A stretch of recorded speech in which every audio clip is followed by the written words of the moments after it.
ஒரு வீட்டை அழகாக்க பெண் பிள்ளைகள் இருந்தாலே போதும் என்று சொன்னால் அப்பேற்பட்ட பெண்கள் சார்ந்து மையமா வைத்து ஒரு அழகான தலைப்பு கொடுத்திருக்கீங்க. எங்க பெண்கள் மகிழ்ச்சியாக இருப்பது பிறந்த வீடா புகுந்த வீடா, அவ்வளவுதானே? அவ்வளவுதானே சார்? அவ்வளவுதான். ஆனா எல்லாருமே மேடையில பாத்தீங்கன்னா அத்தனை பேரும் ஒரே ஒரு வார்த்தை சொன்னாங்க பாத்தீங்களா, அழகான பெண்கள் சொல்லாதீங்க, பெண்கள்னாலே அழகுதானே, அவ்வளவுதான் சார். உண்மையிலே மேடையில இத்தனை பெண்கள் உட்கார்ந்து இருக்காங்க. எங்க கோவில்பட்டி பெண்கள் என்ன சாதாரண பெண்களா? திருநெல்வேலியில இருந்து வந்து பேசும்போது கோவில்பட்டியில பொண்ணுங்களை பத்தி நான் பேசாம இருக்க முடியுமா? பாத்தீங்களா எத்தனை ஃபயர். மேடையில இத்தனை பெண்கள் இருக்கிறமே, யார் அழகு தெரியுமாங்க? யார் அழகு தெரியுமா? திருவாரூர்னா தேர் அழகு, திருவிடை மருதூர்னா வீதி அழகு, வேதாரண்யம்னா விளக்கு அழகு, இந்த கோவில்பட்டினா கடலை முட்டாய் மட்டும் இல்ல கலகலப்பான மக்களும் அழகு. மேடையில இத்தனை பெண்கள் இருந்தாலும் நடுவராகிய மதுரை முத்துதான் கொள்ளை அழகு. Thank you sir. என்னுடைய பாசத்துக்குரிய தங்கச்சி வந்து சொன்னுச்சு, அக்கா கோவில்பட்டி அக்கா மாமியார் நாக்கையும் சேர்த்து பிடிச்சி, இதெல்லாம் சொன்னா உண்மை நம்பிட போறாங்கம்மா, நீங்க வேற. நம்ம ஆதித்யா தொலைக்காட்சி சார்பா மக்களுக்கு எல்லாம் ஒரு டிப்ஸ் கொடுக்கலாம்னு இருக்கிறேன். நீங்க ஹோட்டல்ல சாப்பிட்டே டிப்ஸ் தர மாட்டீங்க.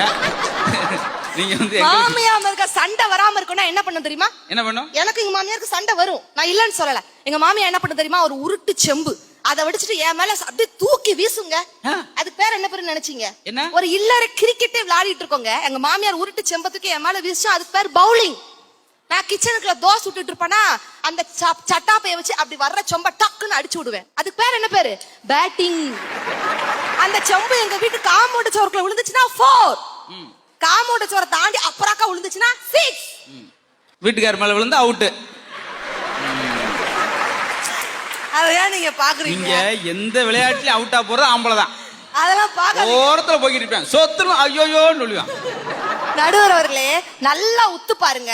பொம்பளை பிள்ளைங்க பிறந்த வீட்டுல நீங்க ஹாப்பியா இருக்கலாம், நினைச்ச நேரம் எந்திக்கலாம், நினைச்ச நேரம் ஜாலியா இருக்கலாம். ஆனா பெண் பிள்ளைகள் பிறந்த வீட்டுல என்ன பண்ணலாம் தெரியுமா? பிறந்த வீட்டுல விருந்துதான் சாப்பிடலாம், ஆனா புகுந்த வீட்டுல தாங்க கால் மேல கால் போட்டு இருந்து சாப்பிட முடியும். அந்த கெத்து புகுந்த வீட்டுலதான் இருக்குது. பொம்பளை பிள்ளைங்க கல்யாணத்துக்கு முன்னாடி எப்படி இருப்பாங்க மேம்? பொம்பளை பிள்ளையா தான் இருப்பாங்க.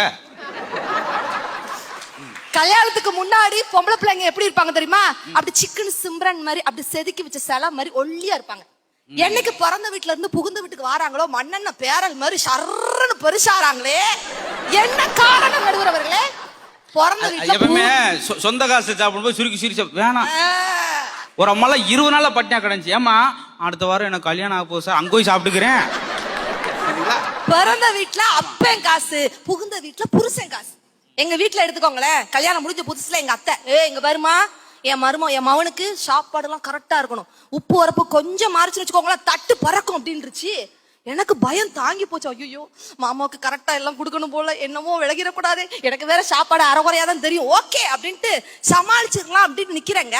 கல்யாணம் முடிஞ்சு 2வது நாள் நடுவரவர்களே கிச்சனுக்குள்ள போனேன். காஃபி இருக்குல்ல, காஃபி போட்டு எங்க மாமாட்ட போய் இந்தாங்க மாமா காஃபின்னு கொடுத்துருக்கேன். சரி இதுக்கு எதுக்கு நாங்க கேட்கணும்? கேளுங்க சார்.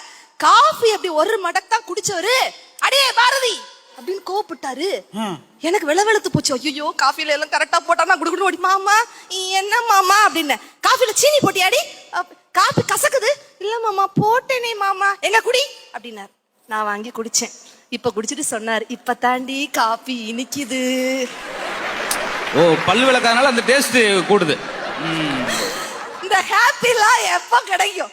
பிறந்த வீடுல கிடைக்குமா நடுவர்களே? கல்யாணம் முடிஞ்ச புதுசுல எங்க வீட்டுக்காரு பாரதி தோசை சுடவா இட்லி சுடவான்னு கேட்பாரு. இப்ப என்ன சொல்ல தெரியுமா? தோசை சுடவா இட்லி சுடவா பாரதி அப்படின்னு கேட்கிறாருடா.